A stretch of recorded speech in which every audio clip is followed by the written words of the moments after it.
सगळ्यात आधी मी कळंबच्या चिंतामणी गणेशाच्या चरणी कोटी कोटी प्रणाम करतो, वंदन करतो।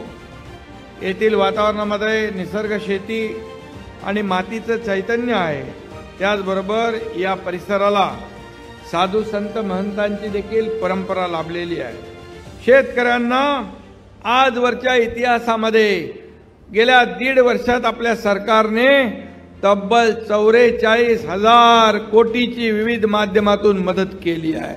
त्यामुळे बांधावर शेतावर शेतकरी जिकडे अडचणीत आहे तिथं मुख्यमंत्री, आमचे दोन्ही उपमुख्यमंत्री, सगळे मंत्री पोहोचले पाहिजे अशा प्रकारचा प्रयत्न आमचा असतो।